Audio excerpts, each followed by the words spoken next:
Yeah. Yep, all good. Okay. So,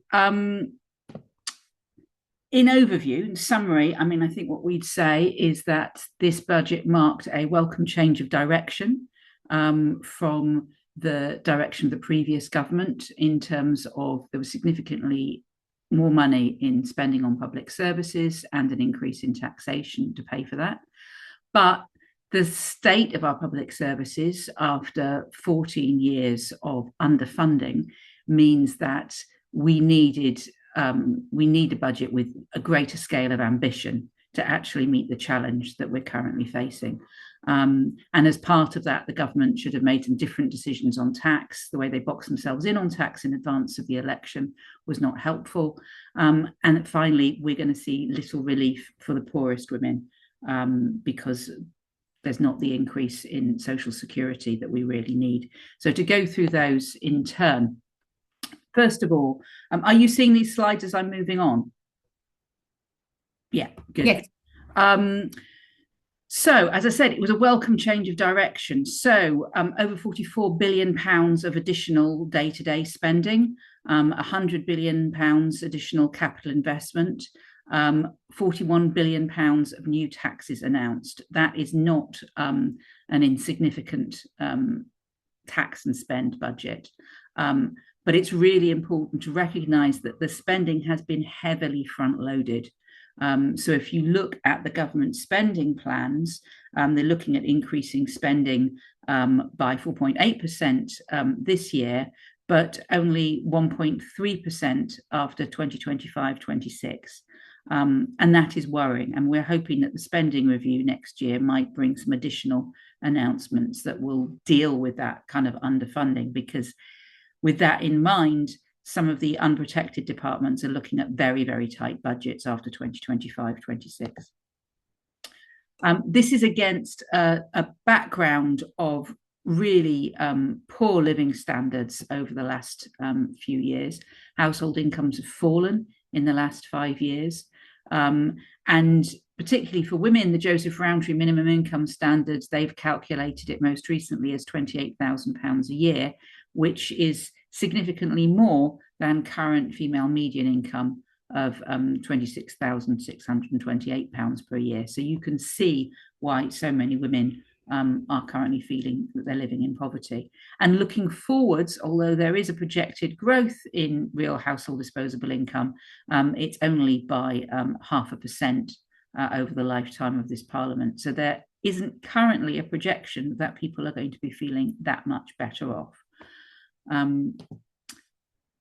So on to tax. These are the big things. Employers' national insurance contributions are set to increase, but also significantly, particularly for part-time workers, the threshold at which they're paid falls from just over £9,000 to £5,000. So that means it used to be that if you were earning less than £9,000, your employer didn't pay any national insurance contributions for you. That limit is now £5,000. For smaller employers, there is some benefit in that the employment allowance has increased from £5,000 to £10,000. So that's the total amount of what would be your national insurance contributions that you don't need to pay, the first £10,500. And that'll raise about 25 billion from 28-29. That's approximately what was lost by the government cutting employee national insurance contributions in 2023-24. And arguably it might have been better if the government had said that they were going to reverse those cuts. Our concern with this, while it does bring in really important additional revenue, is that employers of low-waged workers and part-time workers, who are mainly women, will lose the most from this. And while the public sector is exempt, we have large parts of public services which are actually delivered not by public sector organisations. So if you think of the care sector or childcare, both of which are heavily dependent on public funding, mainly delivered by private sector organisations who are largely employing low-paid, often part-time women. And there's going to be real pressures on those sectors. We need to see if there's going to be additional funding to support them through that. There was some good news on taxes on wealth. So there's an increase in capital gains tax, that the rate of capital gains tax and the higher rate will both increase. That will raise about 2.5 billion a year. Sorry, I should have put the billion there. 2.49 isn't very much for an increase in capital gains. We've been looking at the recommendations from Centax, the Centre for Taxation, who had proposed a set of reforms, including an investment allowance, but also reforms to remove the loopholes as well as increasing the rate, that they say could have raised £14 billion. It's also a missed opportunity to introduce a wealth tax. Again, Centax had proposed a 2% annual wealth tax on people with wealth of over 10 million, and that could have raised nearly £24 billion a year. So again, potentially quite significant increase, benefits to the money we've got to spend on public services from wealth tax, which were missed. And this is a gendered issue, partly because women benefit from the spending on public services, but also because there is a significant gender wealth gap, 35% across the population as a whole, over 40% once you get to over 65. So on some of the specific policy recommendations on housing, there was a positive increase in spending on social housing, but £500 million isn't really significant to deal with the problem. There was some good moves on reducing the right to buy discounts, and also the stamp duty surcharge, which will increase to 5%, which will hopefully discourage some buy-to-let landlords. But the really bad news is the freezing of local housing allowance from 2025. And that will predominantly affect women. So over half of those facing a shortfall between rent and local housing allowance of 50 were single women. And then another 30% were couples, most of which will also involve women. And 66% of those women had dependent children. So this is going to have an impact on child poverty. On the NHS, we see significant additional spending, a 38% increase overall for the Department of Health and Social Care. That breaks down to 22 billion extra over 2 years for day-to-day spending, and 13.6 billion, well, the 10.9% increase to capital spending. The King's Fund has said this will keep the show on the road and stop the health service from collapsing, but it's unlikely to deliver the step change in access or quality to care that we actually need to see. So again, it's back to this thing that there is a lot of extra money, but because of the scale of underinvestment, there's still some real funding gaps. The news on social care was less positive. 600 million to local authorities for both child and adult social care will not touch the sides in terms of the underfunding that there is in social care. And there are, again, concerns about the impact of the increase in the national living wage and employers' national insurance contributions on social care providers.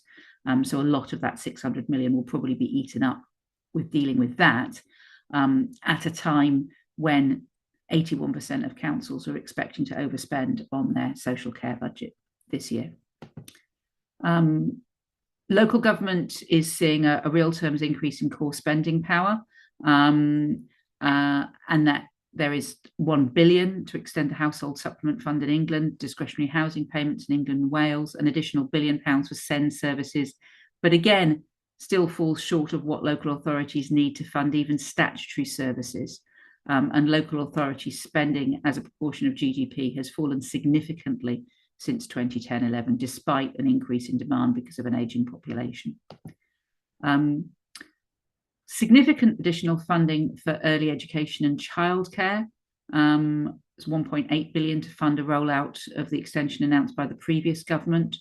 But again, concerns about the increase in the national living wage and employers' national insurance contributions, in particular, concerns from the sector that some might need to move to the higher staff-child ratios that the previous government allowed for, and most providers haven't taken advantage of because they wanted to keep their ratios where they were, because that's what providers and parents prefer. On transport, we saw the cap on bus fares extended, but raised from £2 to £3. At the same time, there was a freeze to fuel duty again, which will cost 10 times as much as keeping the bus fare cap would have cost. And this, again, particularly a gendered issue, women are more likely to use buses than men, less likely to have access to cars, and it also undermines the government's net zero contract. There was no mention of funding for violence against women's services, despite government targets to cut VAWG by 50%. And the Rape and Sexual Abuse Support Fund ends in March this year. So the centre manager is facing a real reduction in funding and crisis in both rape crisis and domestic violence services. I mean, these are figures for England, but I know that the figures for Scotland are equally as bad. Some positive news on the national living wage. This increased by significantly above inflation by 6.7%. And the national minimum wage for 18 to 20-year-olds increased by even more, 16.5%. So that's particularly good news for 18 to 20-year-olds. And again, it's very much a women's issue. Women hold the majority of national living wage jobs. So we welcome this increase, but there does need to be funding for the care sector to fund this increase. Otherwise, it's going to be unsustainable for providers. The bad news was on social security. As I said at the beginning, working age benefits are set to increase by 1.7%. That's in line with September's inflation figures. But the Office of Budget Responsibility projections is that inflation next year will be at 2.6%. So that means people who are dependent on social security will have a below inflation increase next year. There were some good changes on universal credit debt repayment. So that's for people who've had advanced loans, for example. Previously, they'd have to pay that back at 25%. Now the repayment rate is capped at 15%. Obviously, it would have been better to get rid of the 5-week wait so people didn't have to take out loans. There's also some improvement for people claiming carers allowance. So the limit to what you can earn before you lose carers allowance has risen from £151 to over £195 a week. But the two basic problems with carers allowance remain. First of all, it's too low. And secondly, there's still a cliff edge with earnings. So it's not like it tapers like universal credit. Once you earn over that limit, even 5p over that limit, you lose all your carers allowance, which is one of the reasons why there's been this problem with carers allowance overpayments and people being pursued through the courts for repayment. But we saw no increase to the benefit cap. The 2-child limit is still in place. As I said, local housing allowance has been frozen, and there's no end to the 5-week wait. So for the poorest women in the country, the budget didn't contain much good news on their incomes. And finally, on equality impact assessments, we were really disappointed because we've spoken to a number of government departments who clearly are looking at how they can produce equality impact assessments or produce better equality impact assessments. So we were disappointed that the Treasury didn't publish an equality impact assessment. Now, there isn't a specific obligation to publish equality impact assessments in England, but it is good practice to show that you're meeting your obligations under the public sector equality duty. There were, as usual, some equality impact assessments in what's called the TINs, the Tax Information and Impact Notes, which HMRC produce. But the quality of these are very varied. Some of them were reasonably good this year, and they did give breakdowns by gender, sometimes by ethnicity, by age, sometimes by disability. But some of them were still very poor. So there's this thing called carried interest, carry, which is benefits a very, very small number of people who receive income in that way. And the assessment basically said there's no impact on people with protected characteristics, despite the fact that 85% of those people are men and they receive 96% of all carried interest. So, as I said at the beginning, it's a mixed budget, definitely an important change in direction, definitely good to see that move towards increased spending on public services, not sufficient to deal with the scale of the crisis. And we will be looking to the next spending review next spring, and also to the child poverty review, which we've been told will be reviewing social security to see if we see more improvements there. Thank you. Thank you, Mary-Ann. Thank you for presenting that analysis, and thank you for bringing up the lack of impact assessments. Disappointing, but I think we've seen that across the board. So we'll keep flagging that.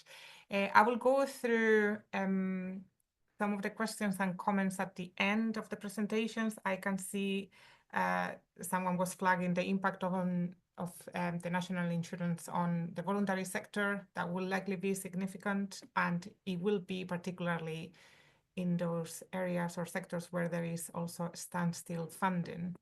But anyway, we will delve into that a little bit later. Our next speaker is João Sousa. So João is a Senior Knowledge Exchange Fellow and Deputy Director at the Fraser of Allander Institute, where he works on fiscal issues, macroeconomics, and business engagement. João has over 10 years' experience as an applied economist. Previously, he was a senior fiscal analyst at the Office for Budget Responsibility, where he led an analysis of long-term sustainability of the UK's public finances and on the effect of economic developments and fiscal policy on the UK's medium-term outlook. Today, João will examine the economic impact of the Autumn Statement and what this means for Scotland. So, João, when you are ready. Thanks, Carmen. Can everyone see the slides? Yes, we can. Fantastic. So thank you very much for inviting me to speak at this event again. Like last year, it was a pleasure to be here and to talk about the consequences for Scotland of in fiscal and economic terms of the autumn budget. So I thought I'd start by giving a bit of a background of where we were before this, because I think the public finances and their condition and whether they were really as bad as things were portrayed really does have a significant effect on the context of the budget and the decisions that the Chancellor has made.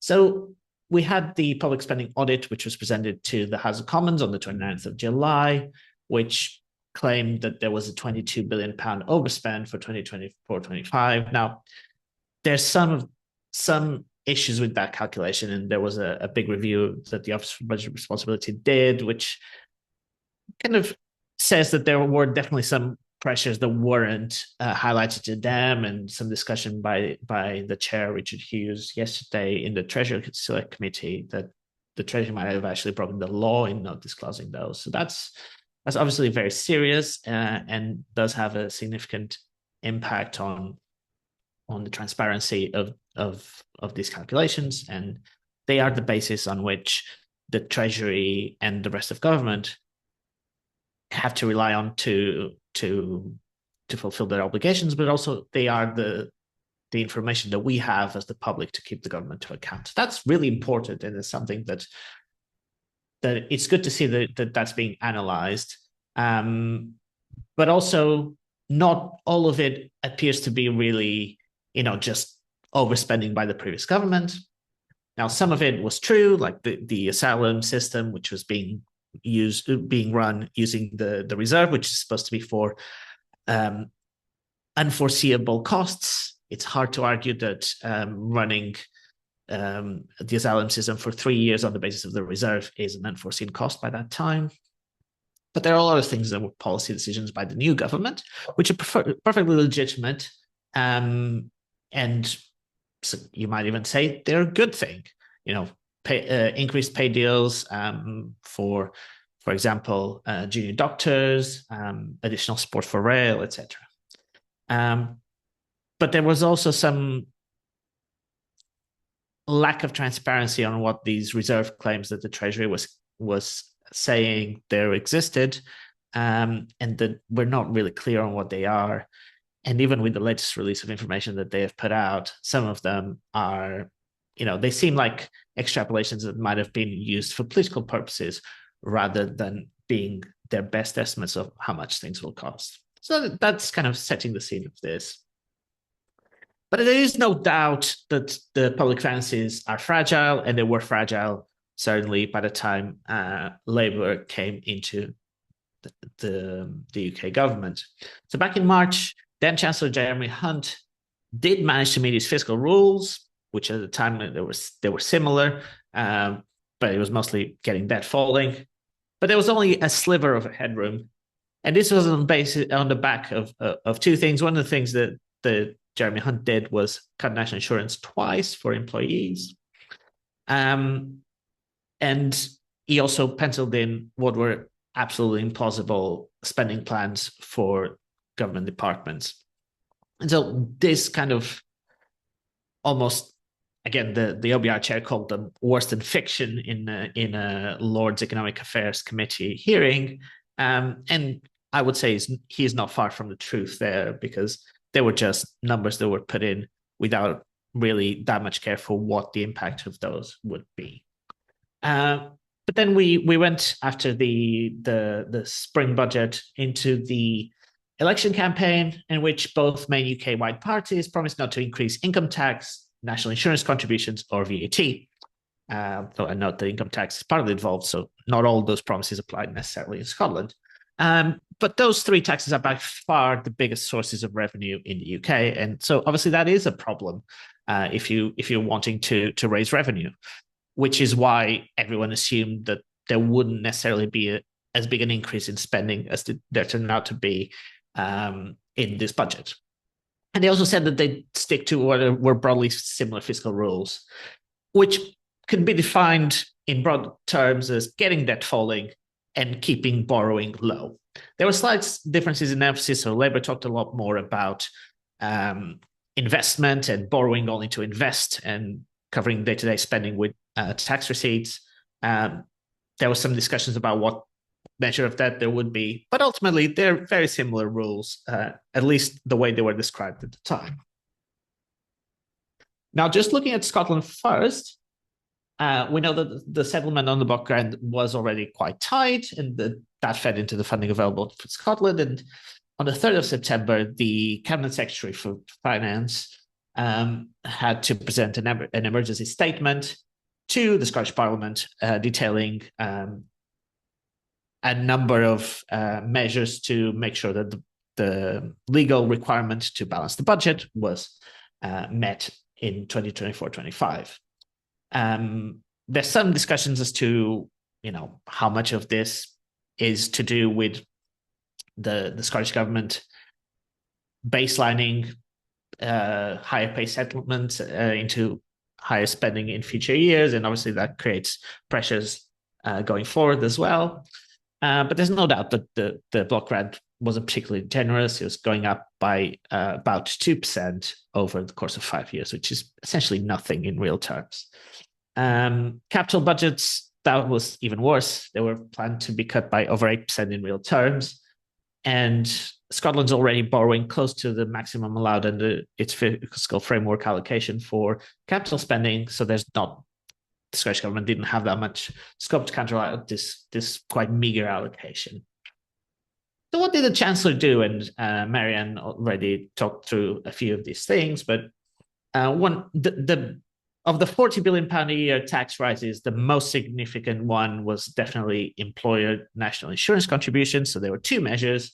There was the higher rate that was increased from 13.8% to 15%, and the lowering of the threshold from £9,000 to £6,500. There's a question of whether this is consistent with what Labour said in the manifesto, which people more versed in these kind of things than me can probably answer whether that met the letter, but whether that met the spirit of the manifesto, that's a different thing altogether. Now, public sector bodies do have to pay national insurance contributions on people that they employ, so there's been some money set aside for this compensation, but this is yet to be included in settlement. But there are also a number of other tax rises that affect relatively small numbers of people. So the main ones were capital gains tax,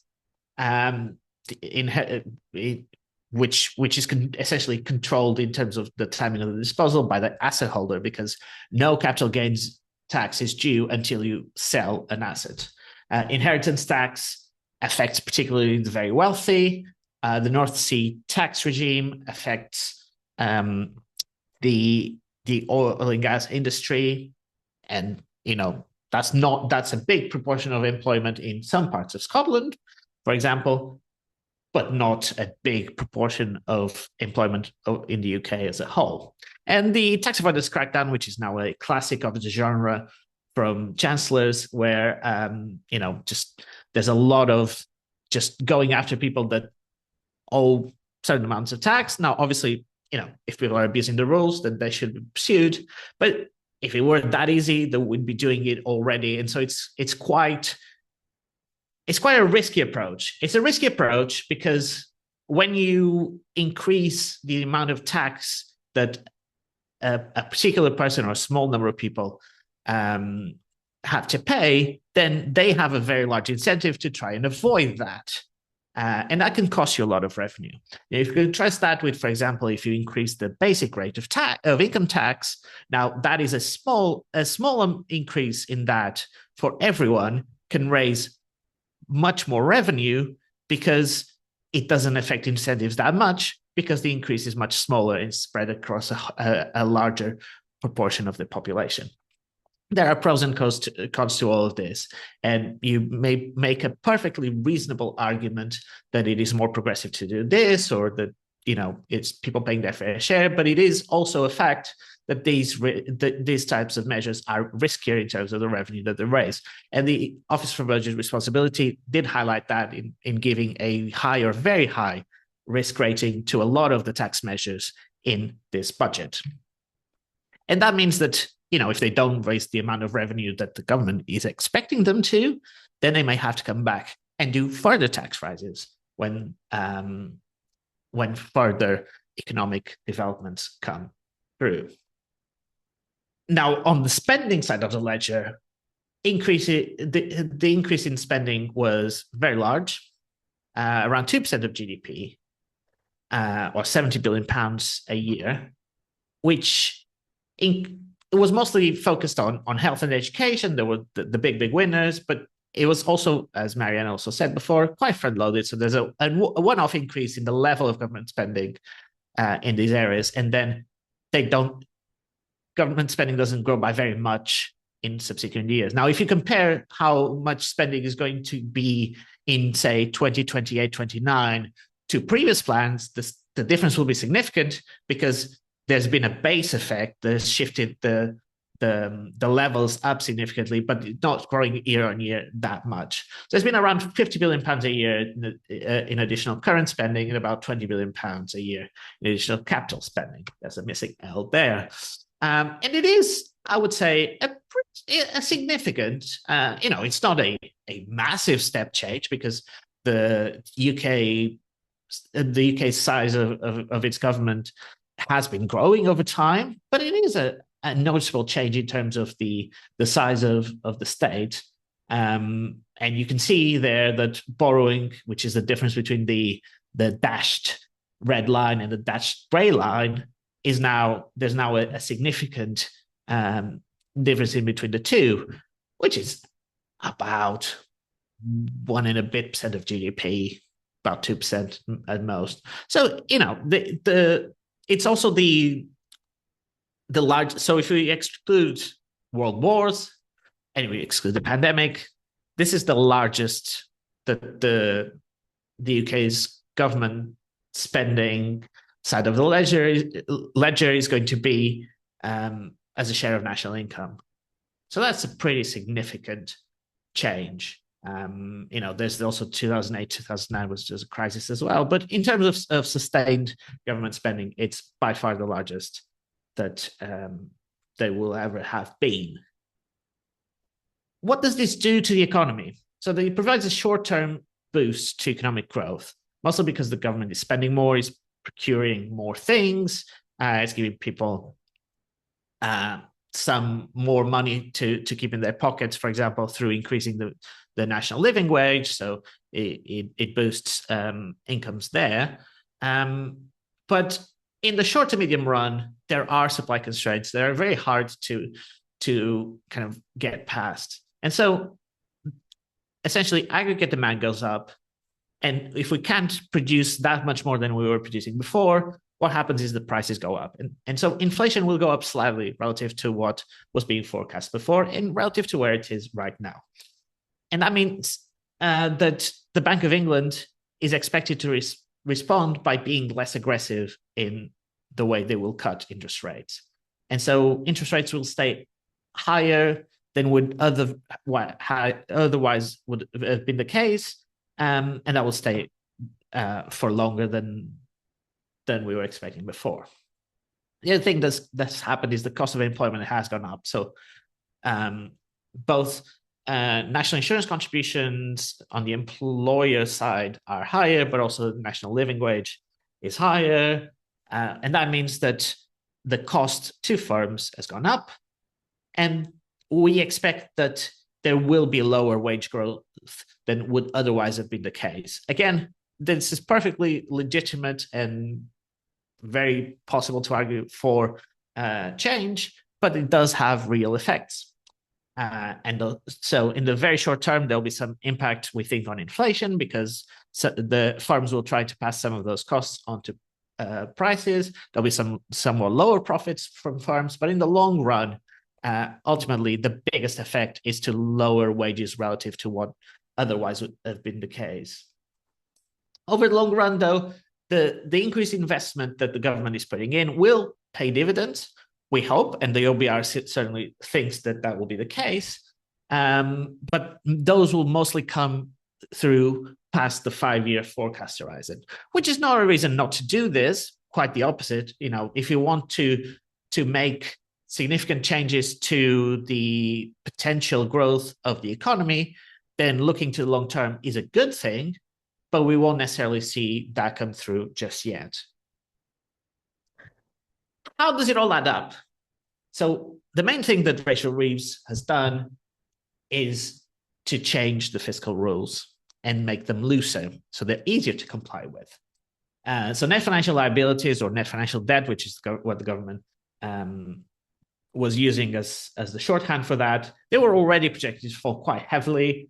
And when the Office for Budget Responsibility produced its final pre-measures forecast, then the Chancellor had about £45 billion to spend without breaking her fiscal rules. And she spent about just over £30 billion of that. So 3/4 of that original headroom. And that means the borrowing is about £30 billion higher a year as a result of policy decisions.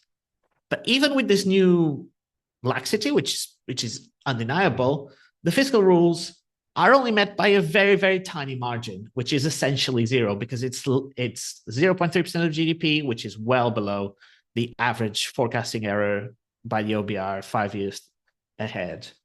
So you can see here that it's actually the third lowest headroom against breaking the fiscal rules since the OBR has been created. Only March 2023 and March 2024 were lower than this. So this is quite an inherently risky fiscal statement because things don't have to go wrong by very much for the calculations to be obsolete. And we saw today with the election in the US that if there were to be some increases in tariffs that might make their way into economic growth in the UK, that could wipe out this headroom very easily. It probably will. So that is a very risky position to be in and means that although the Chancellor has said that this is it, I don't think we can be sure that this is it in terms of tax raising measures or changes to spending plans. Now, what does this mean for Scotland? And I know that there will be a speaker after me talking about in more detail what they hope to see in the Scottish budget. But just in terms of the overall package, the Scottish Government has received increased funding for this year, which is almost all day-to-day funding. of around £1.5 billion.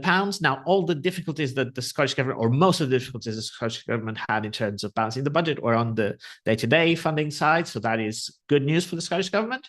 It should make it significantly easier to balance the budget, even with the pay pressures. And I note that the First Minister said that there might be, not that much room for maneuver after all the pay deals. But even with that, this should be a much easier settlement to deal with than it was just a few weeks ago.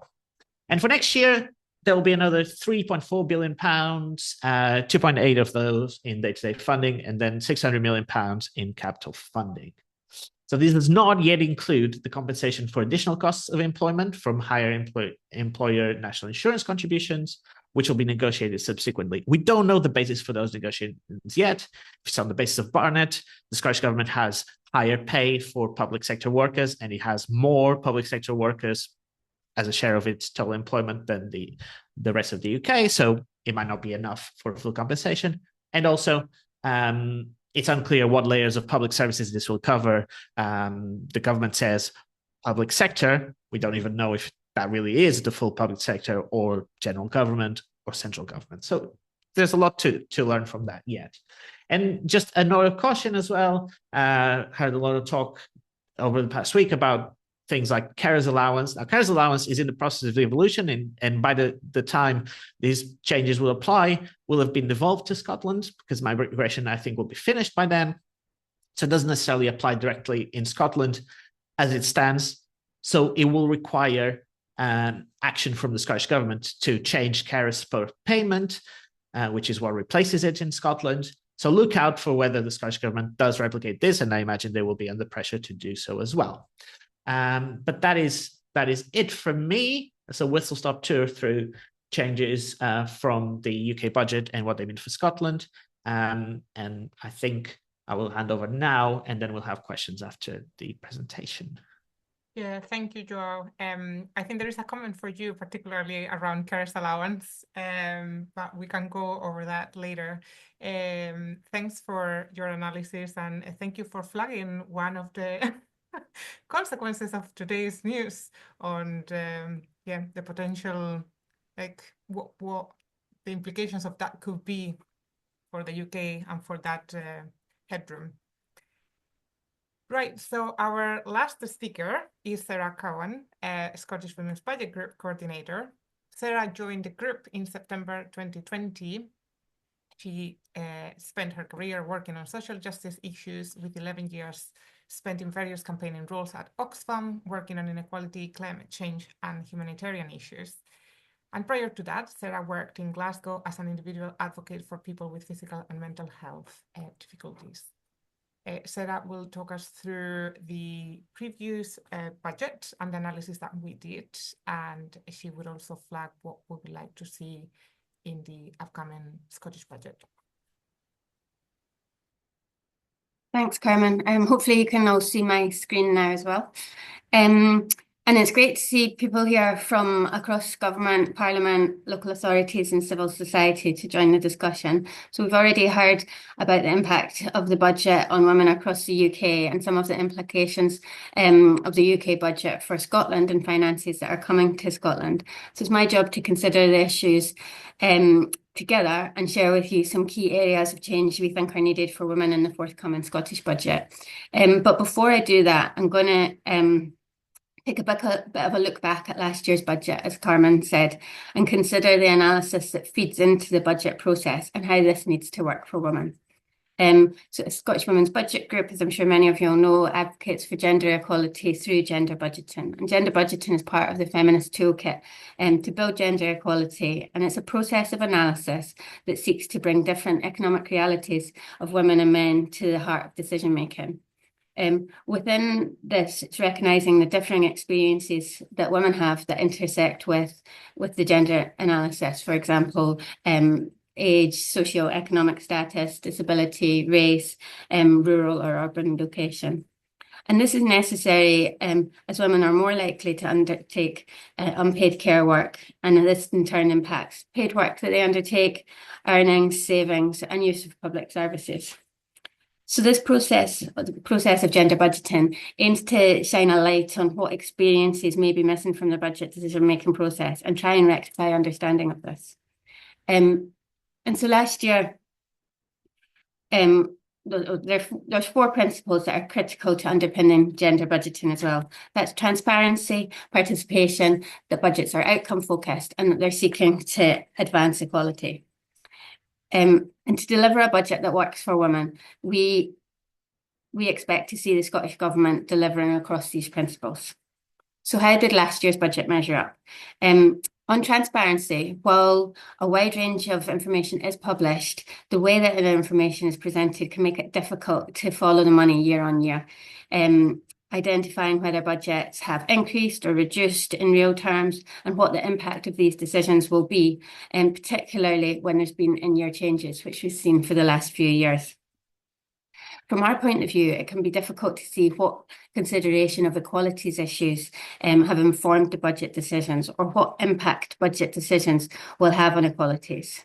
We are lucky in Scotland that an equality statement is published alongside the budget in the form of the Equalities and Fairer Scotland budget statement. But there's a need for government to show they're working within this and for assessments on how spend is set to tackle inequalities. And I'll just share a couple of examples we saw from last year. In one area that was in the Equality and Fairer budget statement, there was an acknowledgement of a reduction in funding on college and university places. Yet the statement states that the government cannot tell what impact this will have on as individual providers will need to decide how to allocate these savings. This raises questions about how equality data has been used to inform the decision making, about making these cuts, and what the long-term consequences of these savings would be. More recently, we've also seen the government make changes to its in-year budget with the announcement that João mentioned in September. An equality and impact assessment was published several weeks after that statement was made. And again, several issues have some headline data, but don't go into the working and show the working that we would call to see. One example of this was around mental health funding. So the impact assessment tells us that programmes where the savings will be made from, but gives very generalised information about who would be affected. So it does recognise that groups are more likely to be affected to have poorer mental health. It will disproportionately affect some of these groups, which include women, people experiencing poverty, minority ethnic groups, disabled people, and LGBT people. So we would have expected there to be strong data available on who accesses the affected services, and that this could be used to give more substantial information about what the saving would actually mean in terms of estimated numbers of who is likely to be unable to access support because of the savings that were being set, and importantly, what mitigation would be offered to these people because of this impact.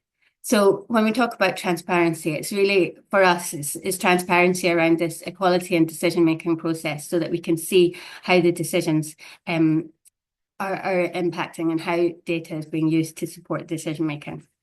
In terms of participation, in theory, anyone can feed into the committee inquiries that are part of pre-budget scrutiny, but in practice, most people would either not know this or not feel that it was something for them to do. So concrete action is needed to address the disconnect people feel between the government and budgets. And earlier this year, we worked with a group of women as part of our Women's Economic Empowerment Project. And this group contributed to the pre-budget scrutiny process. But they had some key questions that they wanted to raise with Parliament and MSPs. These included, how do people find out about opportunities to participate, and what does government and parliamentary committees know about those who participate? And do current methods seek to address additional barriers faced by disabled people in participation? And how do policymakers ensure they're responding to lived experience inputs they hear and are able to demonstrate the impact it makes? A feeling that people don't want to be sharing their experience without it being used as well. So the need for being able to participate, but also being shown how that participation is impacting on decisions. Participation in this year's budget will likely remain a work in progress as we're in the pre-budget scrutiny phase, and there hasn't been changes to how that runs. But But we do have publication of an important document alongside the budget with the Your Scotland, Your Finances piece, and that isn't a starting point in making information more accessible. When it comes to budgets being outcome focused, the importance in Scotland, we have our national outcomes, and the link between the budget and our national outcomes is critical. Budget spending should be driving delivery of these national outcomes. In terms of the budget documents from last year, the government continued to make a link within portfolios where information was split between either primary or secondary outcomes that the portfolio is supporting. And this does provide a useful overview, but the information provided is very high level. And this means it's not clear how delivery of the national outcomes connects to the spending. Clearer information of how the national outcomes are driving decision-making would be welcome in this year's budget as a next step to build that information, ensuring that budgets are outcome-focused. And finally, on these gender budgeting principles, we want to see action that's advancing equality. So specific actions taken in each budget that works to advance equalities. Last year's budget and reviews of it in year have taken place in a challenging fiscal space with the cost of living pressures and stagnating economy and changing demographics. The government has faced difficult decisions. But at times like these, efforts to advance equality need to redouble.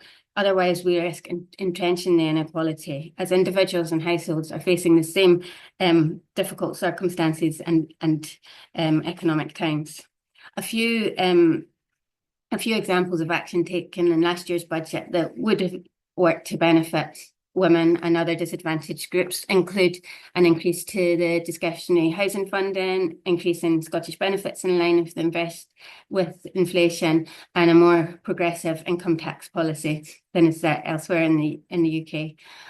However, there was also decisions that would likely have had a negative impact on women and other equality groups. These include things like standstill funding for mental health, the allocation of 144 million to fund the council tax freeze, which could have been used to deliver other public services or anti-poverty measures, and also the reduction in affordable housing supply funding, which was reduced by around £200 million. These are just some examples, both on the positive and the negative from last year's budget, but just to give an idea around actions that can be taken to advance equality or that at times are working to entrench it. But I think we wanted to give this look back at last year's budget and the principles of gender budgeting as it to just centre our conversation about what we are hoping to see in this year's budget around the need for gender analysis to support decision making. And this analysis needs to be part of a circular budget process and not just a one-off input just before budgets or just to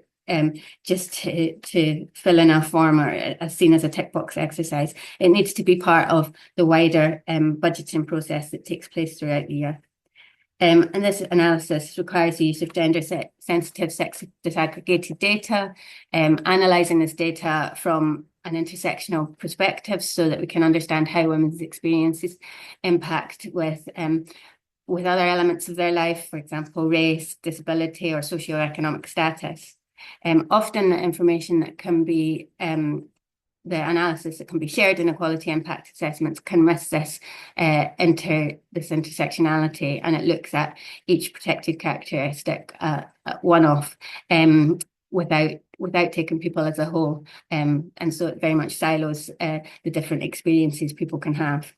These assessments also need to look at differences particular groups face, taking into account the impact of unpaid work and trying where possible to look at the impact of a policy over a person's lifetime.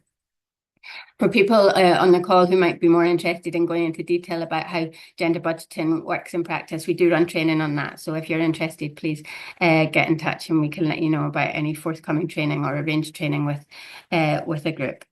The Scottish Women's Budget Group has been hearing from women as a part of our mandate and throughout our organisation's history. But over the last 3 years, we've been conducting an annual survey with women on their economic experiences and priorities that they have. Undertaking this through a time of high costs of living has made the findings highlight the stark choices that women are facing. In this year's survey, 69% of those responding told us that they feel financially worse off to the same time last year. 40% of women told us that they're struggling with energy costs, but this rises to 58% of single mothers, 56% of women from minority ethnic communities, and 52% of disabled women. So again, the importance of understanding the different intersectional experiences of women highlighted by what they're telling us in the survey. You'll see on the screen what some of women have been telling us, and these quotes are representative of other quotes that people have provided us, but certainly a feeling that this being the third year and several years into high costs, that there aren't any areas left to cut, and where people first may have made decisions on how to cut, they're really feeling like that there isn't anywhere else left to cut now, and bills continuing to rise while wages haven't kept pace. So women also highlighted to us priority areas that they'd like to see government action on. We shared a briefing before the UK government elections, highlighting some of these priorities as well. But these included building a caring social security system, investing in social care and childcare, investing in just transition and tackling climate change, as well as a fair tax system. So in turn, we've been highlighting these points at all levels of government, and we'll shortly publish in our pre-budget briefing. And in this, we're highlighting what measures we think are needed this year to advance equality in line with the priorities women have shared with us. We're also demonstrating how these actions to advance women's equality in turn support delivery of the Scottish Government's four priority areas.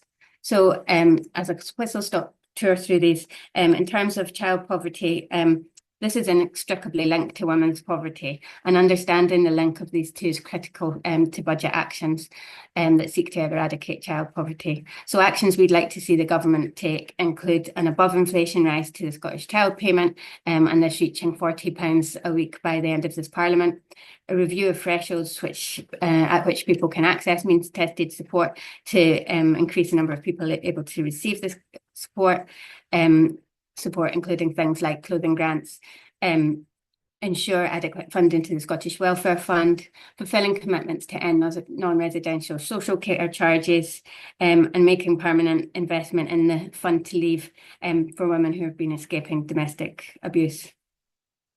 In order, and the next government priority around growing the economy, I think it's vital in order to grow the economy that infrastructure will be a vital part of this. And often the focus on infrastructure is on physical infrastructure, roads, buildings, maybe railways. But it's vital that we see social infrastructure as part of this investment process. And by this, we mean care services. For too long, these services have been underfunded, as Mary-Ann's highlighted as well, and women have been left to pick up the unpaid care requirements. But investment in care brings returns to the economy through direct and indirect job creation, local spending and tax return. So this budget needs to see investment in both childcare and social care as part of the process of growing the economy. When it comes to tackling climate change, it's an opportunity to ensure that investment in the just transition is also working to build gender equality through all its actions, so that the just transition is about everyone's equality. Increasing support to women into kind of traditionally male-dominated green energy sector, as well as an expanded vision of what green jobs are, to include low-carbon sectors such as care as part of the investment in tackling in the just transition. As well as we have some proposition for revenue raising that would support tackling climate emergency, particularly in relation to the private jet tax and other air duties. And finally, on delivering better public services, use of gender budget analysis to the delivery of public spending on services is vital to advance equality. Local authorities who provide many of the public services need to be adequately funded to do so. And this will include much needed changes to local taxation, but in the short term, a re-evaluation of property rates for council tax as a first step to making local tax more fair. And funding for violence against women services, as Mary-Ann's highlighted, many of these services only have funding secured until the end of March 2025. So there's urgent need for investment in that in the next budget. So as we've heard from earlier presentations, more funding will be coming to the Scottish budget than had probably previously been expected. And our call in the government is that not only will this fund key areas that will support building gender equality, but also that they embed gender analysis into the decision-making process to make sure that the Scottish budget will work for women. And with that, I will stop sharing the screen and hand back to you, Carmen.